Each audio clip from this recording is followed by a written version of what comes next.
अस्सलाम वालेकुम दोस्तों, की हाल चाल है? ठीक हो? अल्हम्दुलिल्लाह जी, असी भी बिल्कुल ठीक ठाक हाँ।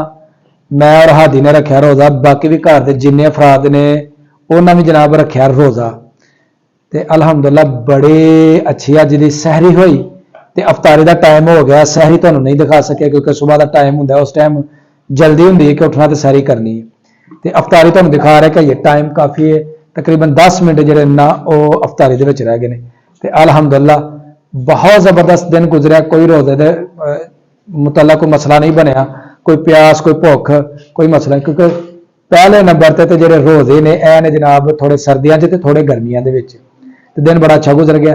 तो हादी साहब ने भी रखा रोज़ा। हादी जी कैसा दिन गुजरिया अज का? मेरा जो दिन है वो बहुत अच्छा गुजरा, ना प्यास लगी ना भूख, ऐसी थोड़ी सारी परेशानी तो बनी हादी थोड़ा बड़ा रोया जी कि मैनू भुख लगन डी। तो हूँ अलहमदुल्ला दस्तरखान सज गया, तो तुहानू दिखाने जी अज के दस्तरखान से सदके ही मयसर हो गए। तो कुछ ज़्यादा अस लंबे चौड़े काम नहीं किए क्योंकि रूटीन के नाल खाधा जाए वही अच्छा होंगे।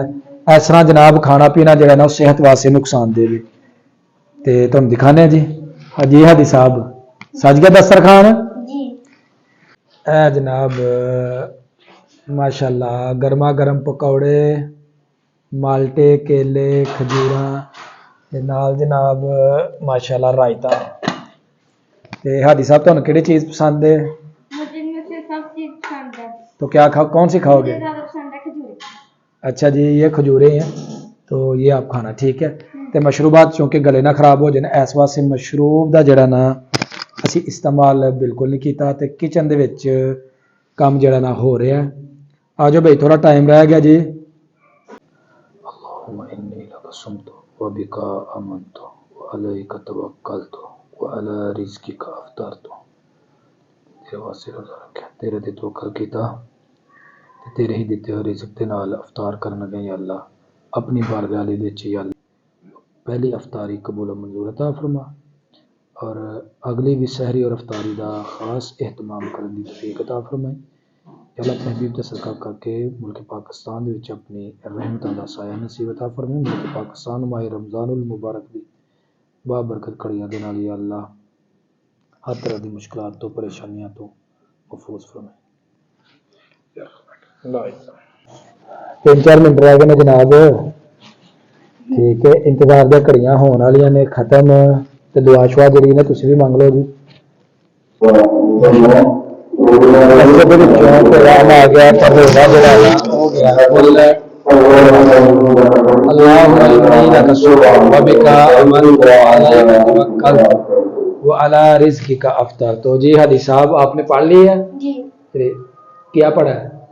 रोज़ा खोलने की दुआ जी ठीक है जी, बिस्मिल्लाह पढ़े।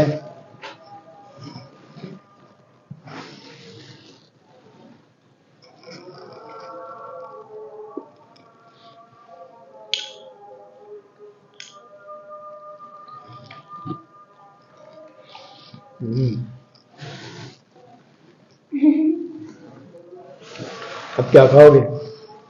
अब मैं खाऊंगा पकौड़े।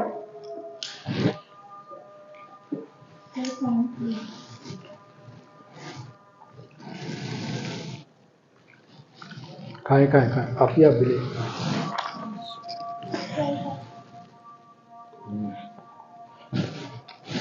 था भी दें।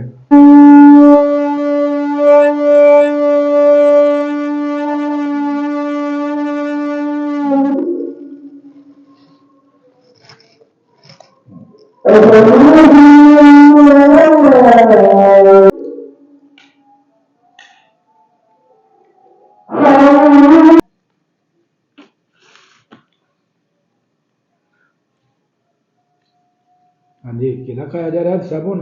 जी अब केला खाई जा रहा है। खाना नहीं खाना? अब खा रहा हूँ।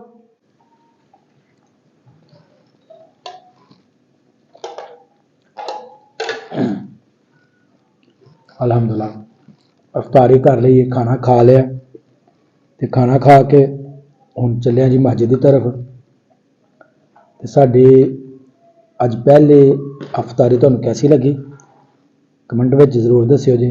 तो मेरी वीडियो ने ज़्यादा तो ज़्यादा शेयर की करे जी।